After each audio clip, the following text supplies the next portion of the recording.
안녕하세요. 탑스동물 메디컬 센터의 원장 이수향입니다. 진료부장 손완석입니다. 구독, 좋아요. 알림 설정 부탁드립니다. 새 식구를 맞이하게 되는데요. 보호자분들이야 귀염둥이 맞이하시는 설렘과 행복감이 가득하실 테지만 애기들은 갑자기 환경이 바뀌게 되고 엄마가 떨어져야 되는 공포감을 느낄 수 있을 거예요. 그렇게 스트레스 받지 않도록 적응을 잘 하도록 도와주는 방법에 대해서 한번 알려주실까요? 일단 아이가 포근하게 지낼 수 있는 아이만의 공간은 마련해 주셔야 되시고요. 배변 훈련 같은 경우는 도착과 동시에 바로 시작하시는 게 좋으세요. 막 잘못 놓다고 혼내시는 방법보다는 칭찬 잘 놓았을 때 칭찬하는 방법으로 교육을 시키시는 게 효과가 훨씬 더 좋은 경우가 많습니다. 간식을 하나 정하셔서 배변판 등 정확한 화장실 장소에 잘 놓았을 때만 칭찬용으로 주는 거를 만드셔야 돼요. 근데 이거를 귀엽고 예쁘다고 아무데나 주시기 시작하면 크게 교육의 효과를 기대하기는 어렵습니다. 그리고 분양받고 2주 동안이 가장 중요한 시기인데 외출을 많이 한다든지 막 혼낸다든지 환경에 변화를 많이 준다든지 그런 거는 도움이 되지 않을 것 같고요. 또 보호자분들이 또 목욕을 그렇게 시키고 싶어 하시잖아요. 그래서 일단 분양 후에 일주일 정도는 목욕을 시키지 않으시는 게 좋고요. 또 추천되는 거는 1차 접종 정도는 하고 목욕을 하시는 게 좋을 것 같습니다.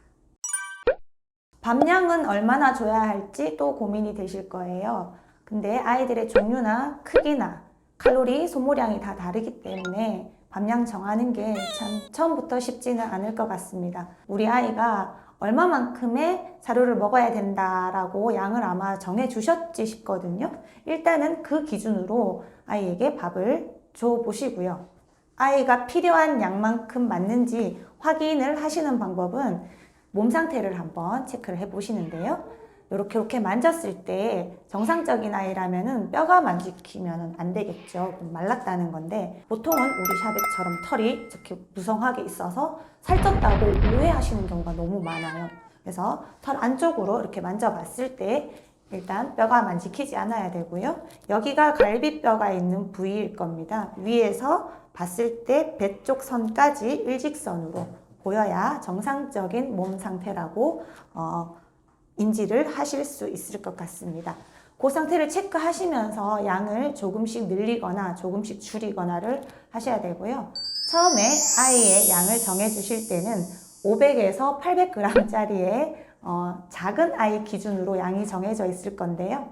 그 양을 평생 먹여라는 거 아니기 때문에 아이가 크는 만큼 조금씩 사료양을 늘려 주셔야 될 것 같아요. 근데 이때 한 2주 정도 차에 아이 키우면서 다들 이제 건강하면 좋은데 이때 또 아픈 경우가 있죠. 부장님 이럴 때 아플 때 어떨 것 같으세요? 일단 병원에 데려가 봐야겠죠. 부장님은 수의사니까 병원에 데려가도 뭐 크게 부담이 없으시잖아요. 치료를 해주면 되겠죠.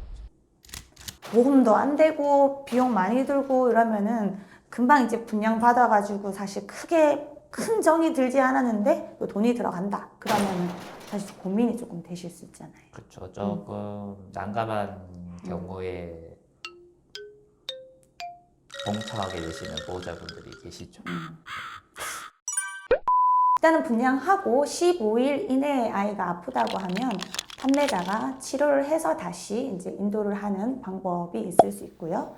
또 좀 안타깝게도 사망하는 경우가 있을 수 있습니다. 이런 경우에는 환부를 해주거나 또 다른 아이로 이렇게 대체를 해줘야 된다고 동물보호법에 정해져 있고요. 최근에 판례들을 봤을 때는 판매 당시에 이미 가지고 있었을 유전병이라면은 어느 정도의 판매자에게 책임이 있고요. 또 홍역과 같은 그런 이제 후유증을 남기는 질병일 경우에도 판매자에게 책임이 있다고 최근 판례에 나와 있는 경우도 있습니다. 자, 이런 나쁜 일이 없길 바라면서 다음으로 한 달 동안 새로운 집과 가족들의 적응을 완벽하게 마친 아기들한테는 이제 무엇을 해줘야 할까요? 오늘 이런저런 법 얘기 조금 많이 나오기는 하는데요. 또 반드시 지켜야 되는 부분들이라 오늘은 한번 짚고 넘어가도록 하는 게 맞을 것 같아요. 분양 후 1개월이 지나면 동물 등록을 하셔야 되고요. 아이가 3개월령이 지나야 됩니다. 가까운 동물병원이나 또 동물 등록을 해주는 기관이 있다고 하니 그런데 방문하셔서 쉽게 등록은 하실 수가 있고요. 이동하게 되는 상황이 이제 생길 수가 있어요. 일단 대중교통을 탈 때는 이동장이나 가방에 반드시 아이를 넣고 같이 타는 경우로 주의를 하셔야 되겠고요. 고속버스 타는 경우에 기사님들이 어떤 경우에는 기사님들이 잘 모르시고 아이들을 가방에 넣어서 화물칸에 넣으라고 하는 경우 상당히 많습니다. 이거는 동물보호법에 위배되는 거기 때문에 절대 따르실 필요 없고요. 가방에 넣어서 같이 타면 탑승하시면 될 것 같습니다. 기차를 탈 때는 영무원이 예방접종의 여부를 확인하는 경우가 있어요. 그래서 동물병원에서 발행하는 예방접종 수첩이라든지 예방접종 증명서 등을 반드시 소지를 하고 타시는 게 난처한 상황을 좀 덜 맞으실 것 같네요. 또 마지막으로 또 아이가 어느 정도 적응을 하고 나면 밖에서 또 산책을 하고 싶잖아요. 공원에도 데려가시고 싶고. 그런 경우에 또 주의하실 점은 애들이 배변 활동을 하는 경우가 있어요. 밖에서. 그럴 때 반드시 배변 봉투를 챙겨가셔서 깨끗하게 치우셔야 됩니다. 그렇지 않은 경우에는 10만 원의 벌금이 부과될 수 있어요.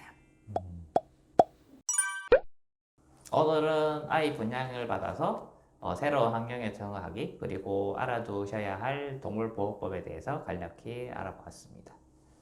다음 시간에는 이제 적응을 마친 아이들의 예방접종, 중성화 수술 등 예방진료에 대해서 안내드리도록 하겠습니다. 다음에 뵐게요. 뵐게요.